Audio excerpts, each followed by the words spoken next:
course, some is just used as is. Some of the milk they may extract the cream, or some of the cream. Some of the milk they turn to yogurt, and so on and so forth. Some of the milk they use for making milk sweets, like burfi, not from milk powder, but they actually boil the milk. I don't know if you ladies, how you make burfi, right? Of course you do. You boil it down or you use powder? Milk powder. Okay, don't worry, I know it's not easy. I've done it myself. But to make for the deities, Radha Gokulananda, I'm assuming they boil down actual milk, and it takes like 5 or 6 hours. It's not a small thing to do. Yes, but then, now when it comes to the butter, the thing is, they churn the butter, the yogurt. They make the butter out of yogurt, not from cream. The butter you get in the supermarket, it's yellow, it's made from cream, and it's very fatty. And if you eat that butter, you can get too much cholesterol and all of that. But the butter made from yogurt is white, and it's much more healthy. But they have to churn it by hand. I don't know if any of you, before you came to England, did you make your own butter? You did? Churning? No, with hand. Okay, really hand. And not the big wooden thing, but the little... Acha. I've done it with a whole, a rod with string, and sure, it's good exercise. Make you strong. Some strong ladies around. Yeah. A few times I did it. It took ages. Right. So when they're doing all these things, they just when they're milking the cows, and then when they're processing it in different ways to make different things, they are thinking just like the cows were thinking, we want Krishna to get our milk. So the ladies are thinking the same thing, because they are great devotees. And they're thinking, we want Krishna to get all these different things. So, including the butter. And so all of their love goes into these different things that they make. And Krishna, it doesn't really matter to him so much how it tastes, but what matters is the love. You may, I don't know if you heard, there was one great devotee in the time of Bhaktivinoda Thakur, Vamsidas Babaji, and sometimes he would offer his Gauratai deities raw brinjal. You call it brinjal or baigan, or what you call it? Brinjal. Right, just raw brinjal, uncooked brinjal. Have you had uncooked brinjal? You don't normally get it, and I think there's a reason, because I think it doesn't taste so nice. But he would offer just raw brinjal, and the Lord would accept it very happily. Or you probably know, famous pastime, Krishna goes to Hastinapur, and it's a bit of a long story, but he meets Vidura in the street, and Vidura's great devotee, and Vidura invites him for lunch. So Krishna goes to be with his devotees for lunch. But when he goes, then they look and they see they have no food. They only have kela, nothing else, only bananas. That's it. And they invited him for lunch. But anyway, whatever, the wife started peeling the bananas, but she was just so happy and ecstatic that our Lord has come to our house. She didn't really know what she was doing. She was peeling the bananas, throwing the fruit away, and handing the skin to her husband to give to Krishna. And Vidura was so happy he didn't notice that this is not the banana, this is the skin. And he was just handing Krishna, here, take the banana, but it was the skin. And Krishna was so ecstatic, so happy to be with his devotees.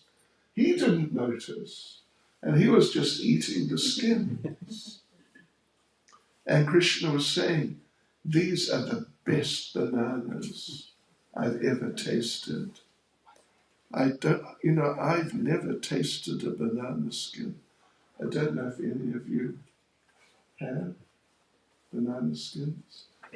Yeah, I think there's a reason also. I think they don't taste nice.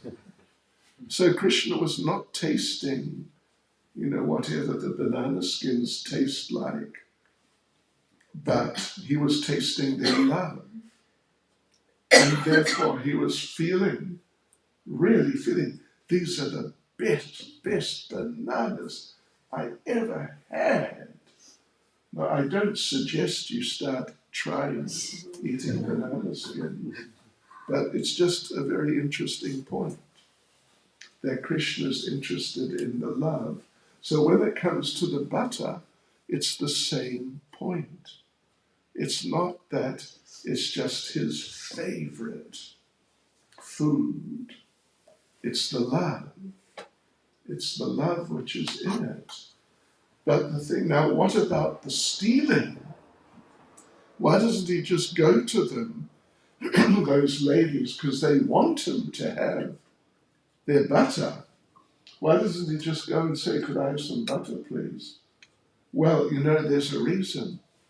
That their livelihood was dependent on their dairy products. They didn't exactly sell them like in shops, but they traded them because that was their specialty, dairy products. They did not grow like potatoes, cauliflower, etc., vegetables, and so on. They just produced dairy products. So to get vegetables, they would trade them. And now if Krishna eats all the butter, it's going to be difficult because he's eating their profits, so to speak. And they may not be able to trade enough to get enough of the other, rice and dal and vegetables and whatnot. So therefore, if the ladies had just let Krishna, just given him the butter, they would have got in trouble with their husbands, who are the ones who are doing the trading. And you never know, it might have led to divorce. Although there was no such thing in those days, but you never know, it might have happened. If they got angry enough with their wives that we're trying to bring in enough so we can live nicely, but now you're giving away all the butter and we're not able to get enough of other products. So therefore Krishna had to steal it. He had to steal it. And the wives, when Krishna would steal the butter, and later their husbands would come, they'd tell their husbands, but they would act, they were very happy because they wanted Krishna to have the butter. But they would act as if they were angry. And they'd tell their husbands, you know what, you won't believe it, it's terrible. Krishna stole all the butter again. Like they're upset about it. But they were really happy. So this is the thing, and it's a very interesting point. This is why Krishna steals the butter. Because he is sort of, you could almost say, addicted to tasting the love of the devotees. He feels he has to have it. And he does. He takes it. Right. So it's because he wants to taste the love, not just because he's got some particular fascination with butter as such. Yes, so anyway, that's just by the way, actually. So, let's see. What pastimes shall I tell you? How about this?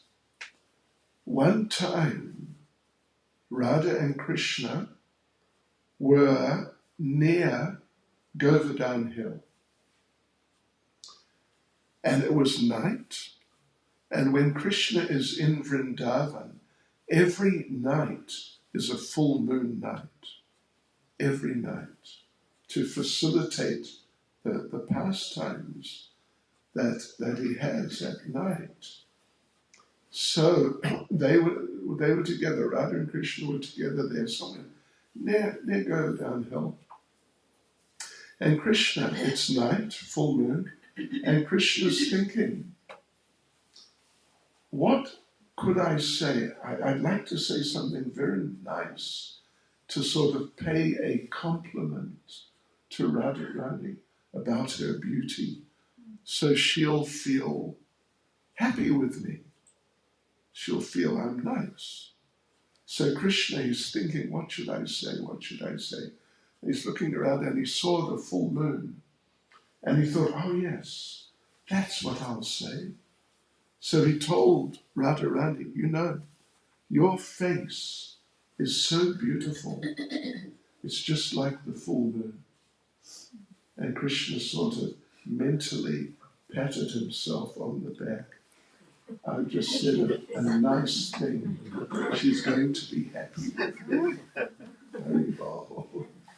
So Radharani, though, she looked at the full moon, and you know what she saw? The full moon has spots. Next time there is one, have a look. You'll see. It's got quite like a whole sort of system of spots, dark spots.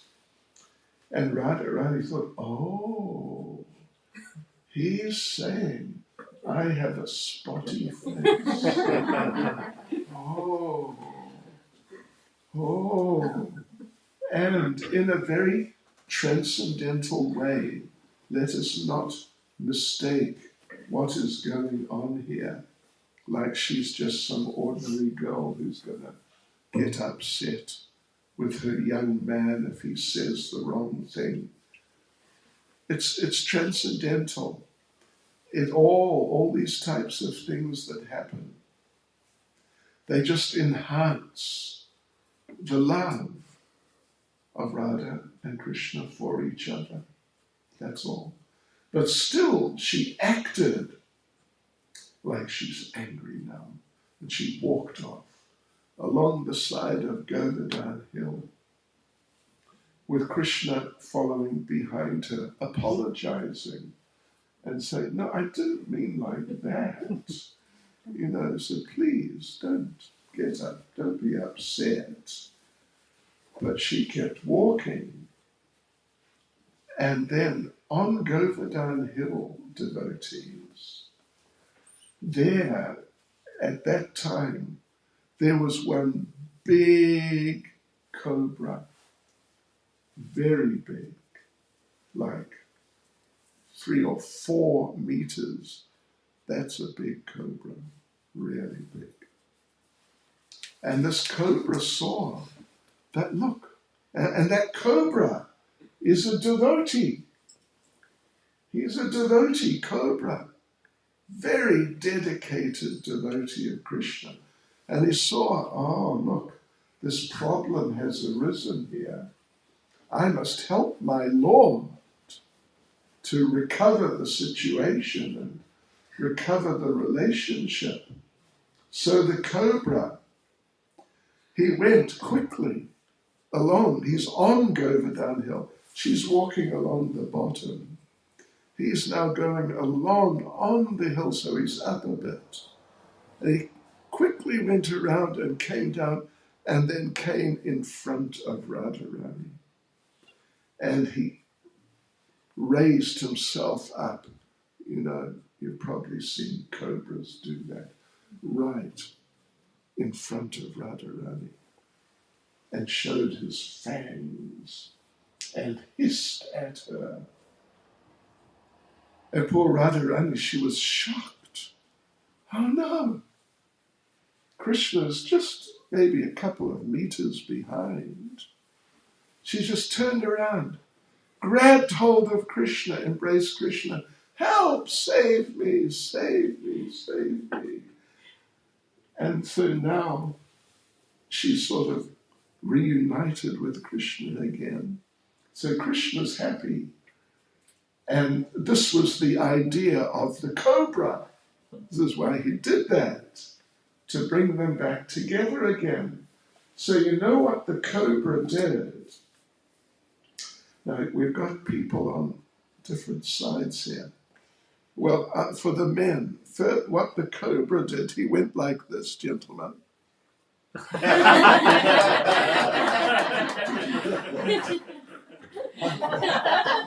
A wink. Like, yeah, you know. And Krishna went. As he's holding Radharani, he's facing the cobra still. So he went like this. Good work. So this is kind of famous pastime, actually, of Radha and Krishna at Govardhan Hill. Yeah. So, you know, there are so many pastimes. I mean, there are books, of course, of pastimes. So I've just sort of selected a few. I want to tell you now one pastime, which, you know, maybe you may be quite familiar with, I don't know. But even if you've heard it before, don't worry. Prabhupada would say, repetition of a good thing is good, particularly if it's transcendental, because things which are transcendental, which are spiritual and related to Krishna, you can hear many times, and it will still remain fresh, and even it will get better the more you hear it. Yes. So I want to tell you the pastime now of Gopeshwar Shiva. Are you familiar with that pastime, Gopeshwar? Have you been to you're familiar? A little bit. Have you been there to the Gopeshwar temple? My wife went last year. Okay. Yes, sure, Gopeshwar, famous deity of Lord Shiva. And in the evening, like from 5, they dress Gopeshwar. It's a Shiva Linga, like a regular Shiva Linga. But they dress him as a gopi. You saw? No, we didn't see that. You didn't see that? You went in the morning? We went in the morning. Oh, next time you have to go in the evening. Because they dress him up, my gosh, with a sari. Oh yeah, and all sorts of things. It's a big thing. That's what Gopeshwar is famous for. because Gopeshwar Shiva means Lord Shiva as a gopi, as a female, yeah, a gopi of Vrindavan. So the story is as follows. It's a nice story. That Lord Shiva, when Lord Krishna was here, Krishna's having his pastimes. Every night there's rasa dance. And you all know, Lord Shiva is Nataraj. He loves dancing, and he's a great dancer. So Shiva's watching from up, and he's seeing that Krishna every night he's dancing. And Lord Shiva thought, I want to get into the dance myself. This is just so nice. So he came down, and he landed at a place, devotees, named Mansarovar. Have you been to Mansarovar? It's on the other side of the Yamuna, just a little bit, few kilometers on the other side. Nice place, very nice. So he landed there, and he's just about to go off. It's the afternoon sometime. Rasa dance begins sort of this time, really, at least in India, and it's dark. So he wants to just go and get in there and participate. But who should come but Purnamasi? You know who Purnamasi is? She is Yoga Maya in Vrindavan. Yoga means she is controlling, you could say, the pastimes of Radha and Krishna in Vrindavan. Yes. Controlling means she sends people, someone, Radha and Krishna meeting together, suddenly someone comes, sent by Purnamasi. Sometimes suddenly something happens. It's Purnamasi's arrangement. She makes all these arrangements to enhance the pastimes. So anyway, Purnamasi suddenly just appeared there and said, where are you going? And Lord Shiva said, well, I'm going to join the rasa dance. I'm going across the river to Vrindavan, and I'm going to join the rasa dance. Hari Bol. And Purnamasi said, have you not heard? Krishna is the only male in the rasa dance. And Lord Shiva was, oh, really? Didn't know that. What to do? And Purnamasi, you know what she did? She said, I have to transform you into a female. And she dipped him in the waters of Mansarovar. And Lord Shiva came out as a gopi, as a female. But still with sort of the basic features, you could say, of Lord Shiva, means like big. Lord Shiva is big, strong man. This Gopeshwar Shiva was big, strong girl, big and strong. And still there was the cobra around the neck, and scorpions, and the water that, Ganges coming out of the head, and the ashes of the cremated human bodies on the body, that's they're generally there on Shiva, and they were there on Gopeshwar, the gopi form of Shiva. But anyway, Shiva didn't worry about that. Off she went to the rasa dance, and she appeared there. And the rasa dance is just about to begin very soon, in a matter of minutes. And the gopis saw, who is this big girl who's just appeared out of nowhere. We never saw before. What is going on here?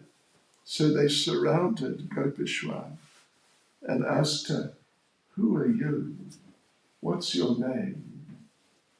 And Purnamasi, when she dipped him in Mansarovar and he came out in the female form, he was so anxious to get to the Rasadas, he didn't stop to ask about, what do I say when they ask me?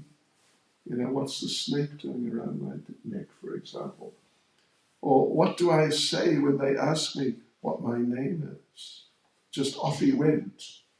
So they asked her, what's your name? And Gopeshwar Shiva had to think, my name, I see. You mean what people call me? They said, yes, that's right, your name. And Gopeshwar said, I'm so sorry. I'm just so excited and carried away. I forgot my name. And they said, oh, we understand. You forgot your name, right? They're being sarcastic. And they said, well, if you don't know your name, what are your parents' names? And of course, Lord Shiva appears from Lord Brahma. And he couldn't say that. My father's name is Lord Brahma. That would have just been too much. So he said, well, parents' names. You mean my mother and father? That's what you mean? And they said, yes, that's what we mean. They're being sarcastic. And Gopeshwar said, well, I just called them Mum and Dad. I don't know what their names are. And the Gopi said, oh, we understand. You don't know your parents' names. Well, where do you live? And he couldn't say, I live Kailash. That's where I live. He had to think of somewhere local. So he said, live? You mean where my house is? Yes. Oh, well, you know. It's that village, You go down the road and you turn left and you turn right and you turn left again and then you turn right again. It's that village, That one? You know that one? And they said, but what's the name? Oh, I don't know. I just call it home. Oh, you don't know the name of your village. Ah, that's just wonderful. And then they said, and what's that cobra doing around your neck? And Gopeshwar Shiva said, oh, him. He's friendly, he's a pet. He's nice. And they said, oh, and those scorpions, are they pets also? Oh, yes, they're friendly.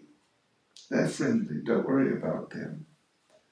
And what is all that kind of white powder or whatever on your body? It looks like the ashes of cremated bodies. And Gopeshwar said, no, latest cosmetic. Everyone's wearing it, didn't you know? Oh, we see, all right, that's what it is. And what's that fountain of water coming out of your head? And Gopeshwar said, it's to keep me cool in the summer. You should get one also yourself. So the gopis said, okay, that's fine. It's all just fine. It's just wonderful. But the thing is, you are too strange. You're just too weird. You're not coming into the residence. We are going to beat you up. Because they're tough girls, the gopis. At that moment, Purnamasi came again, Yoga Maya, because she could see, she's always watching, and she could see, we have a problem here. So she came and pacified the gopis a bit, and said, we know I know she's an unusual girl, she's very big and strong, and she's got these different features and so on, she's a bit unusual, but I know her, she's a very nice girl. So don't beat her up. Let her come into the rasa dance. She wants to dance. The gopis said, well, Mother Purnamasi, if you tell us we must not beat her up, we will not beat her up. But we are not going to let her into the rasa dance because she is just too strange. So Purnamasi said, all right, don't let her into the rasa dance, but what you can do, let her stand on the side, and she will be the security person, the guard. And if anyone comes to take part in the rasa dance, but they're not qualified, she'll stop them, because you can see she's big and strong. So therefore, in some pictures, you see rasa dances going on, and on one side is Lord Shiva, but in a female form, but you can see it's Shiva, because the Ganges coming out of the head and various features like that.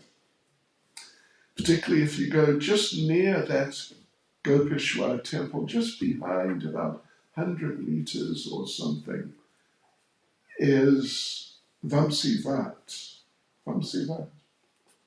where there's the vat tree, the banyan tree, under which Krishna played his vamsi, his flute, to call the gopis. That's where the rasa dance started. And there they have a shrine showing this picture. And you can see there's the rasa dances going on. It's a beautiful picture. And on one side there's Lord Shiva, Gopeshwar Shiva. So, yeah. And they say there are 5 particularly merciful people in Vrindavan. One is Govardhan, one is Vrindadevi, one is the Yamuna, fourth one is Gopeshwar, and the 5th one is the dust of Vrindavan. And I don't know if you've seen that in a few places there are temples just for the dust. Yeah. So anyway, that's the story of Gopeshwar Shiva. Lord Shiva sort of taking part in the rasa dance. Lord Shiva in a female form, very special form of Lord Shiva.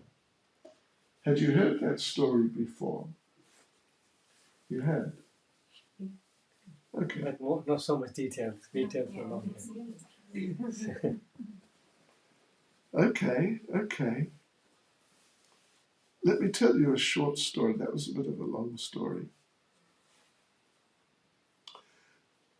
I want to tell you a story about a devotee and in Vrindavan. This is about Raghunath Das Goswami, one of the 6 Goswamis. I'm sure you heard of Raghunath Das Goswami, right? Raghunath Das Goswami was living at Radha Kund.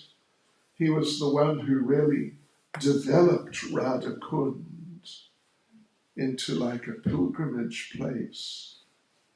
So his program, Raghunath Das Goswami, it's described in Chaitanya Charitamrita, the program he had, like his daily schedule, program, what he did every day.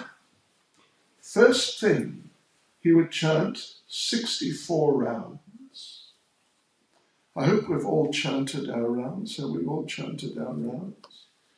Okay, that's good. Ladies, we all chanted our rounds? Okay, well done. So, yeah, first thing he chanted is round 64 rounds. That was for starters. Then he would give class for 3 hours. I'm not going to do that. But he would give class generally about Lord Chaitanya for 3 hours. Then he would offer obeisances to deities, different deities, 1,000 times. And obeisances means, not just sort of sitting down as you're all sitting and sort of just leaning forward and back. Prabhupada called that jackknife obeisance. Yeah. Or he also called it lazy man's obeisances. But he would offer dandavats flat, fully stretched out on the ground, in front of deities 1,000 times. Even up to his old age, he lived to be around 90-something. And then, devotees, fasten your seatbelts. Then he would offer obeisances to devotees 2,000 times. That's a program. That's a program. Gosh. So the thing is though, in this regard now, when he would chant his rounds, he would often, while he's just chanting, he would enter into the pastimes of Radha and Krishna in his gopi form, because he is one of the manjaris or manjaris who are assisting Radha and Krishna and assisting the Sakhis, means Lalita, Vishaka, and so on, the 8 Sakhis. So he is in the Vrindavan pastimes, he is a young girl, one of the manjaris. So sometimes he would be chanting, and he would just enter into the pastimes of Radha and Krishna, and he'd just be there and talk with them and serve them in their pastimes, sort of like a state of meditation. So one day he went into the pastimes of Radha and Krishna, and in the pastimes, Radha and Krishna were having sweet rice. And their other gopis were there assisting and serving them and so on. But there was a lot of sweet rice, really a lot of sweet rice. So Radha and Krishna had enough sweet rice, and then they told the gopis, you take the rest. So all the gopis got lots of sweet rice.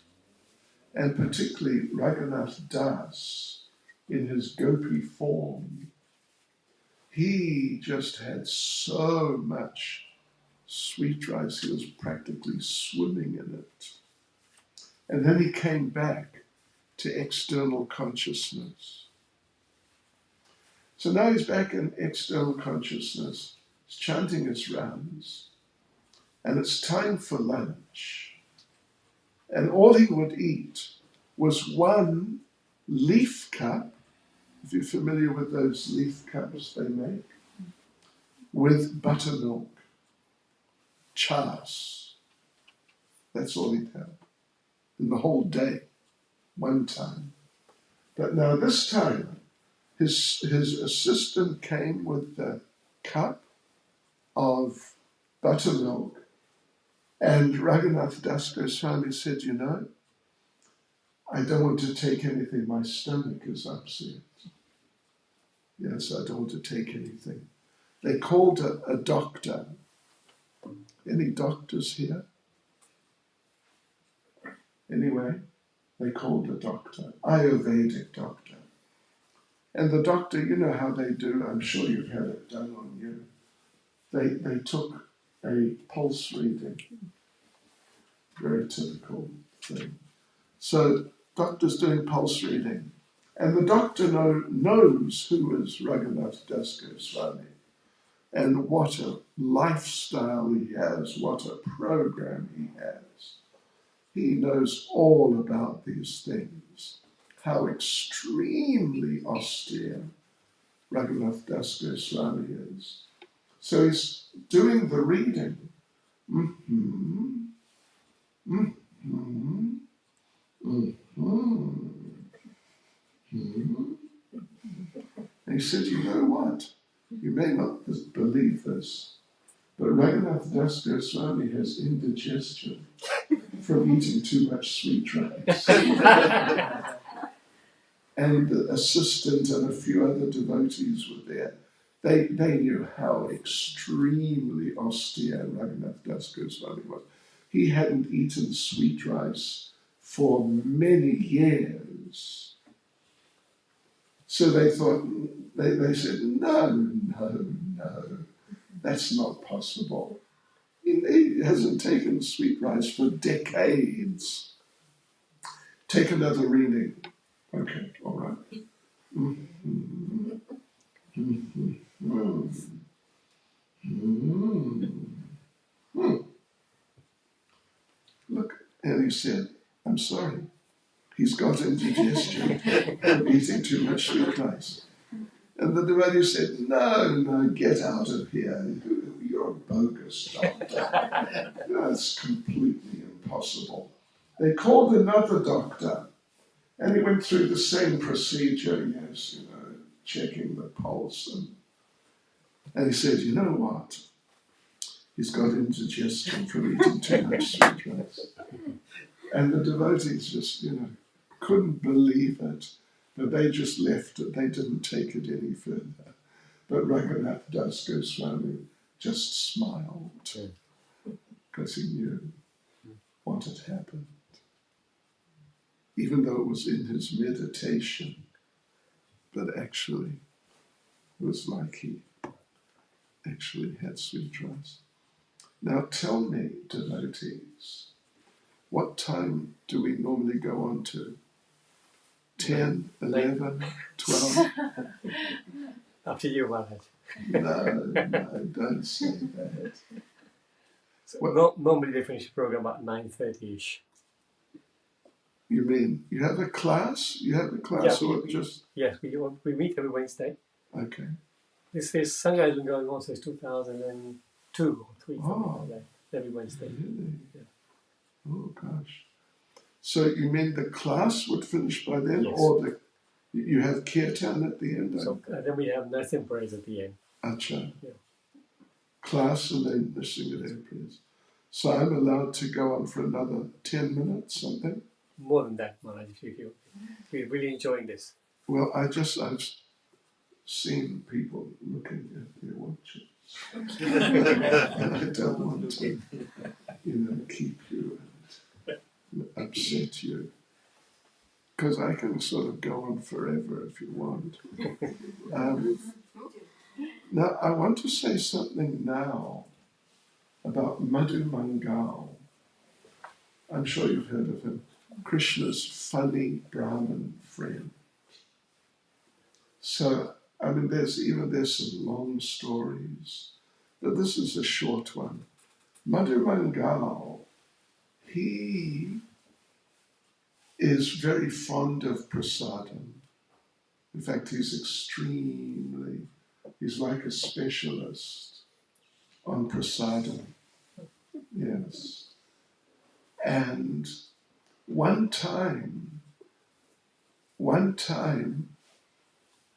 he was talking with Krishna, and Krishna was talking, and Krishna was talking about symptoms of ecstasy, like tears coming from the eyes, the body shaking, not being able to pronounce things properly, like that. Like that. These are symptoms of bhava, asta sattvika bhavas. So Krishna was explaining that, those tears of a great devotee, they're not just like, ordinary people, their tears. I mean, we've all cried. I don't know when was the last time you cried, but you just get a little bit. It's not a big thing. I mean, physically at least, not like a lot of water. But the tears of the very elevated devotee, they occur when the internal spiritual potency contacts the element water in the body. And, at least I was told when I was at school many years ago, our bodies are something like 70, or is it even 80, but something at least 70% water. In England, it's like that too. That was in New Zealand. Right, so Krishna's explaining these things, and this is why, like for example, sometimes Lord Chaitanya would be dancing in kirtan and spinning, and tears coming from his eyes as if they're coming from a syringe, squirting, and people standing around watching, they would actually become saturated. Yeah. So like this, Krishna's explaining, and Madhu Mangal, Krishna's funny Brahmin friend, is listening. And when Krishna finished, Madhu Mangal said, that was quite good. Your explanation was not bad, particularly for a Vaishya. It was quite good, actually. I'm surprised for a Vaishya. But let me explain to you about the symptoms of ecstasy. And he said, in my experience, they mainly manifest when I'm taking prasada. So he said, I have to have a look at it. When I see prasada, I cry. When I smell prasadam, my nose runs. When I chew prasadam, my hair stands on end. When I eat sabji, my body shivers. When I eat rice and dal, I get goose pimples. You know what goose pimples are? I get goose pimples. When I eat pakoras and chutney, my voice falters. When I eat chum chum, my body changes color. You're familiar with chum chum? You know chum chum? My body changes color. When I eat kheer, I become stunned. And when I finish eating prasadam, I faint in devastation. So, Madhu Mangal said, this is the real understanding. So, but what you said was quite nice. Yeah. So let's see, devotees. Here's an interesting story. It's also got Purnamasi in it. Purnamasi, Yoga Maya, overseeing the pastimes, working with Vrindadevi Vrindadevi arranges the forest settings. She's in charge of the forest. So if Radharani, sometimes she wears red. So Vrindadevi makes the whole forest red. The trees are red, the flowers are red, the animals are red, the birds are red, everything is red. If Radharani is wearing multicolored clothes, she makes the forest setting multicolored. And Purnamasi manages the people who are coming and going.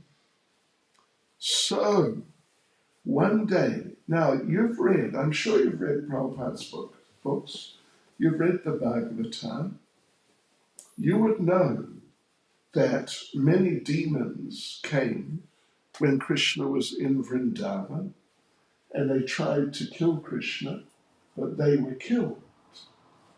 And you would probably have heard that many of them were sent by Kamsa, particularly personally. They were like associates of his, and he would tell them, you go and try and kill this boy. And they'd go, but they would be killed. So, but did you ever hear of Kamsa himself going?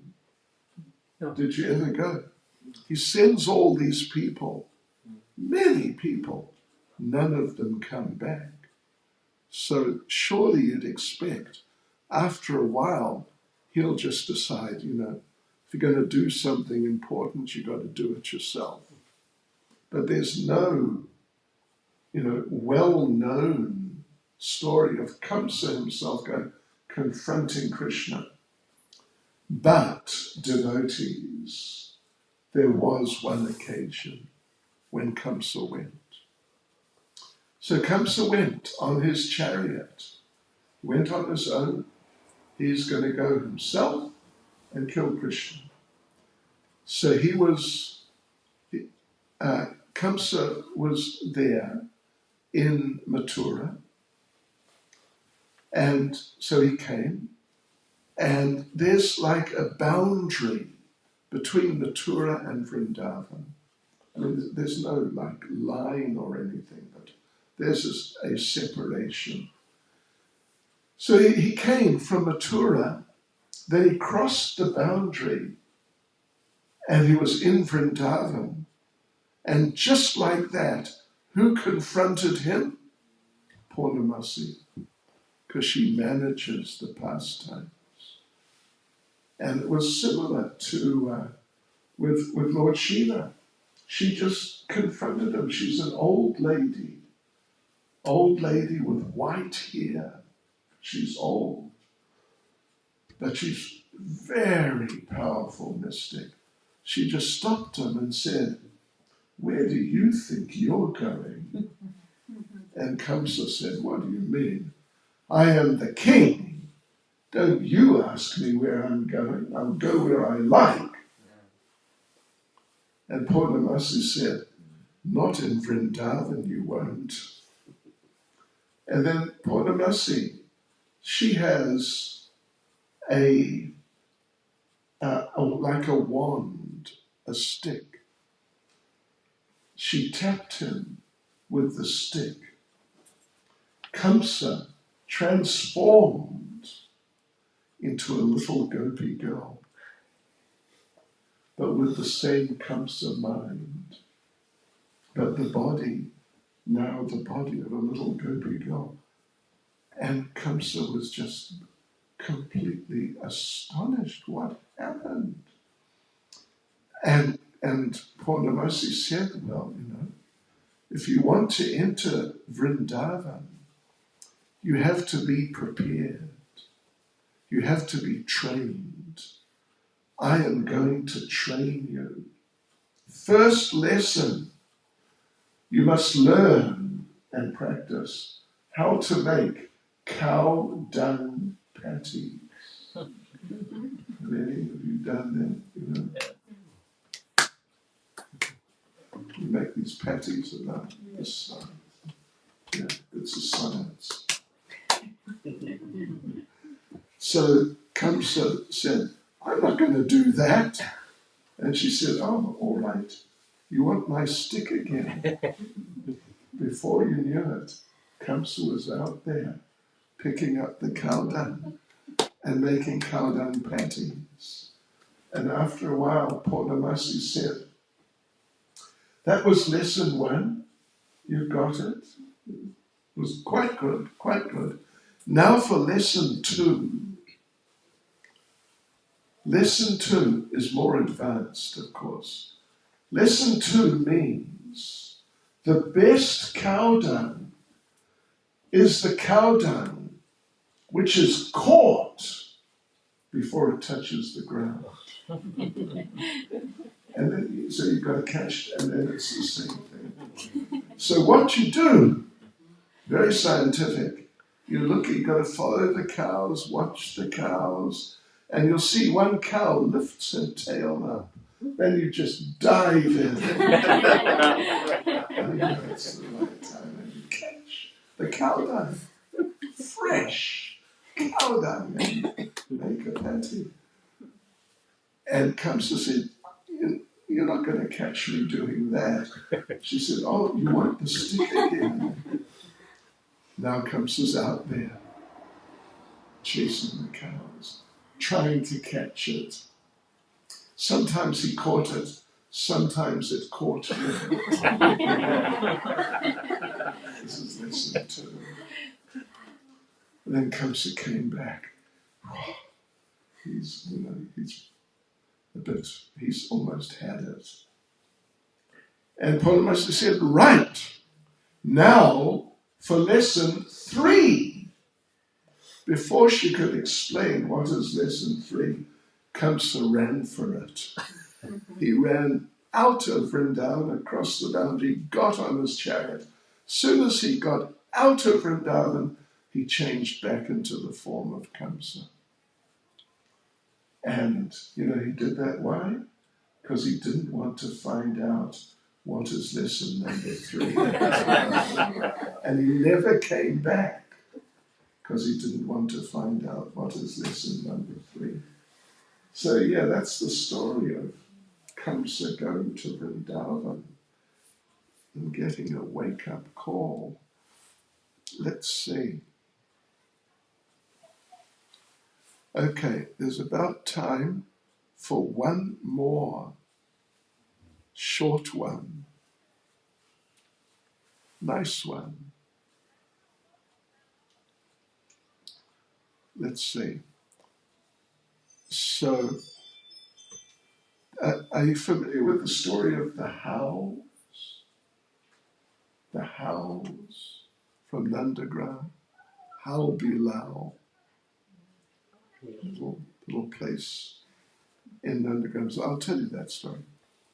So if those of you who have been to Nandagram, you would know, you go up, there's the big temple on top of the hill, and you can climb up the stairs, and there is like a roof going around the temple, and you can see out, some distance.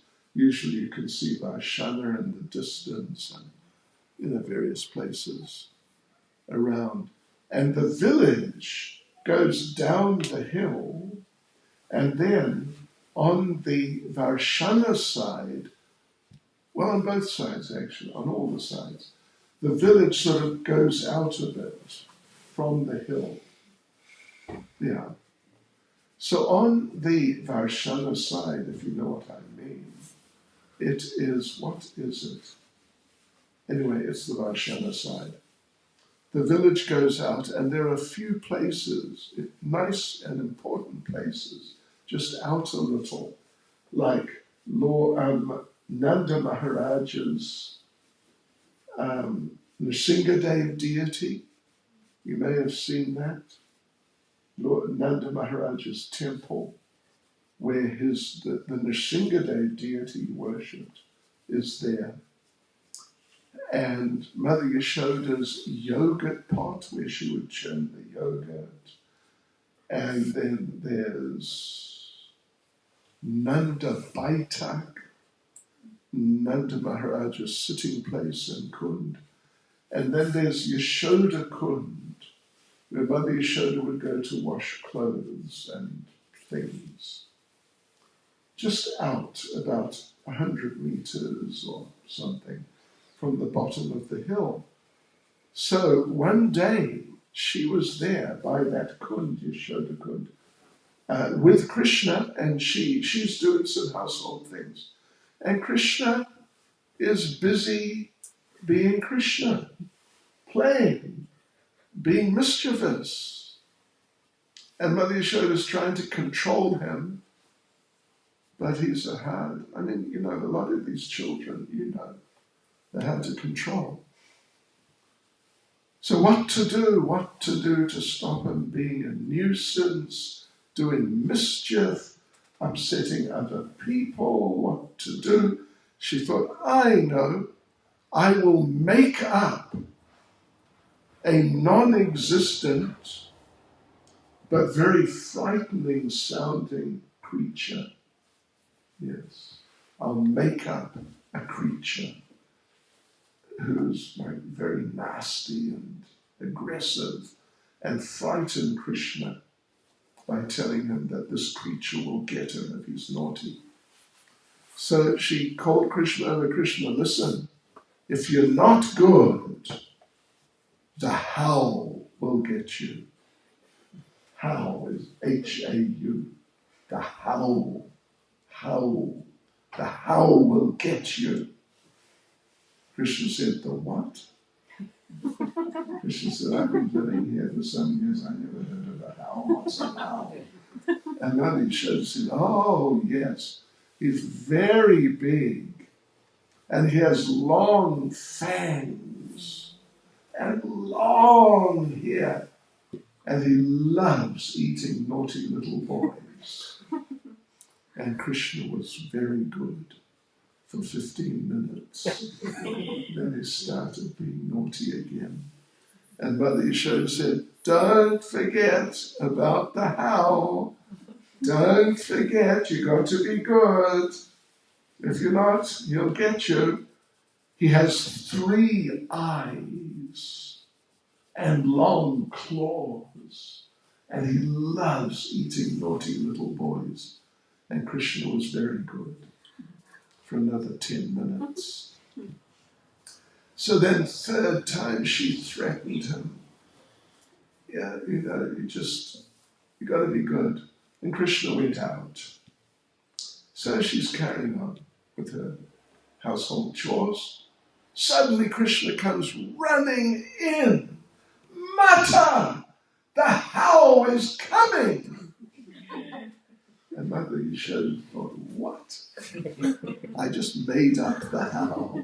There is no howl. What is this? So she said, don't worry. There's no howl. Don't worry about it.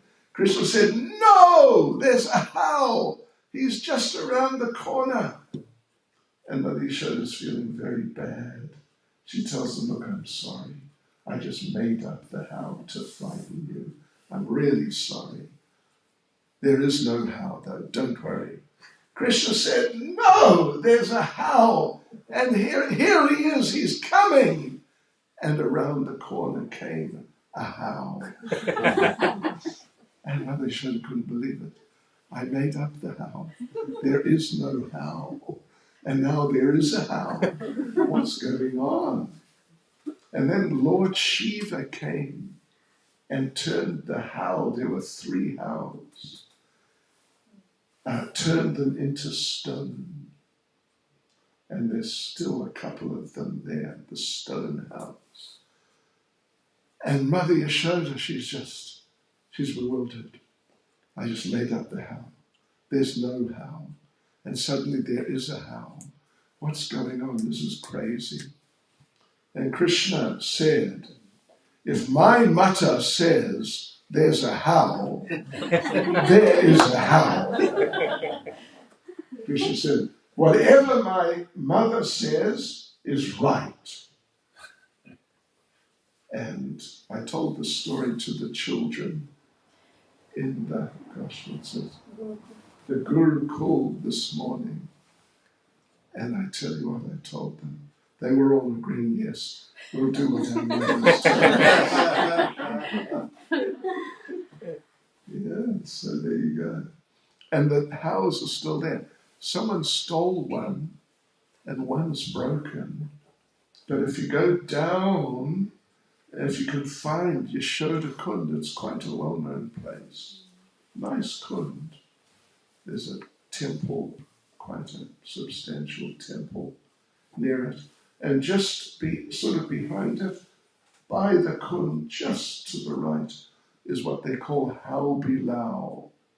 It's the place of the Hows. And there's one full How, not big, sort of like this size. And there's one half How. Hare Krishna. Hare Krishna.